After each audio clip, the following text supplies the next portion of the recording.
2018 ostin ensimmäisen Mirka Leroksen ja melkein voi sanoa, että ensimmäisen työmaan jälkeen niin mä rupesin päivittämään kalustoa Mirkaa ja siitä päivästä lähtien niin voi sanoa, että me ollaan oltu täysin mirkalaisia.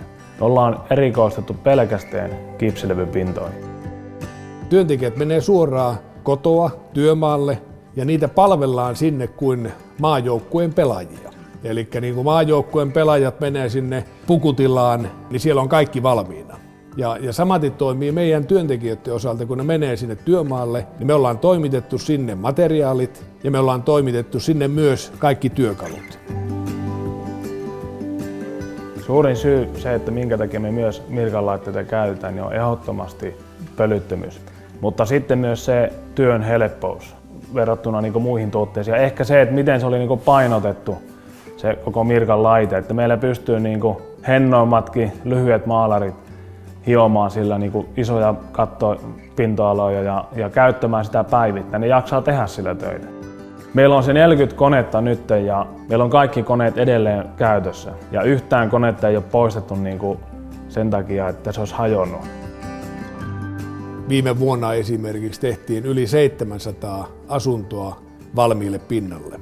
Jos keskeytyy se työmaa, niin sieltä häviää se tehokkuus heti. Ja meillä onkin sellainen sisäinen lupaus työntekijöille, että jos tulee laiterikko, niin puolessa tunnissa saa uuden laitteen tilalle. Ja Mirka on tavallaan osoittanut sen, että laiterikkojen määrä on ihan minimissä.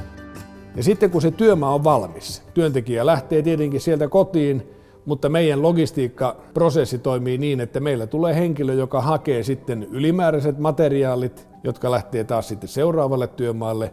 Ja kaikki työvälineet tulee myös sieltä mukana. Ja ne tulee meillä huoltoon. Ja meidän huoltomies käy sitten läpi, ne pesee ne ja tekee tarvittavat huollot niihin, vaihtaa osia, rasvaa ja niin edelleen. Ja taas uudestaan mennään sinne työmaalle, uudelle työmaalle, niin siellä on välineet, jotka oikeasti toimii. Meidän palvelun lopullinen arvo syntyy siitä, kun me nähdään, että asiakas pystyy nauttimaan ja suorastaan huokuu tyytyväistä siitä, että me ollaan saatu tehdä heille täydellisesti viimeisteltyjä pintoja. Se on se suola, millä me eletään ja jaksetaan kehittää ja mennä tasoittelulla eteenpäin.